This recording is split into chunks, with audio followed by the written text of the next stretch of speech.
السلام عليكم ورحمة الله وبركاته. ازيكم عاملين ايه؟ يا رب تكونوا بصحة وبخير. انا النهارده قلت اعمل لكم فيديو جديد من خارج المطبخ وان شاء الله يعجبكم، وبعيد بقى عن الطبيخ وغسيل المواعين. ان شاء الله هيبقى فيديو حلو لكم وهتستنفعوا منه كتير وهتستفادوا منه وهيعجبكم كتير جدا جدا. وان شاء الله تقولوا لي رايكم في الفيديو ايه، وما تنسوش تكتبوا لي في التعليقات.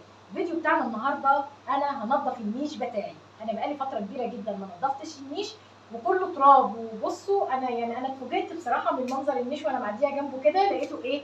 كله عباره عن تراب وتراب كتير جدا. وهو ده النيش بتاعي وهفتحه دلوقتي واوريه لكم وتقولوا لي رايكم فيه ايه. بس وهو لسه متطرب، يعني ايه تقولوا لي بقى ايه؟ يعني قصدي يعني رايكم انك تكتبوا لي في التعليقات. كل اللي يشوف الفيديو يعجبه الفيديو وتعجبوا الحاجه بتاعته وهي لسه متطربه قبل التنظيف، هيبقى حاجه تانيه خالص بعد التنظيف. وتقولوا لي رايكم لو كان الترتيب اللي انا مرتباه ده او الرص اللي انا رصاه للنيش كويس، قولي لي رصيه تاني، يعني تعلقوا لي في الفيديو ده عشان الفيديو القادم ارصه لكم بالطريقه اللي انتوا قلتوا لي عليها واستفاد منكم في طريقه الرص. لو في اي ترتيب مش كويس او اي حاجه مش يعني مش مظبوطه مع حاجه، تقولي لي لا حطي كذا شيلي كذا وكده. فانا بوريكم اهوت ادي الاتقم بتاعتي، ادي يعني دي كاسات كده، ودي اكواب حديد يعني حراريه كده. انا بحبها جدا الاكواب ديت، شوفوا ما شاء الله عجباني جدا، كان طقم حلو قوي، طقم حراري. دي حاجات يعني بصوا لو الحاجه سخنه قوي فيها بتحتفظ بالحراره. كان والله الراجل في المحل صاحب المحل يعني وانا بشتري منه بيقول لي انت لو حطيتيها على النار مش هيجرى لها حاجه. بس انا بصراحه من جمال الحاجه خفت ان انا ايه احطها على النار، يعني ما قلبي ما جابنيش ان انا احط الحاجه على النار.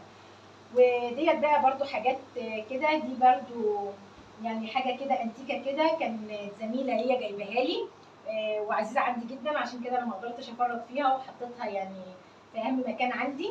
وده بقى اتقل كده شاي، شاي بس وجاتوه وصينيه.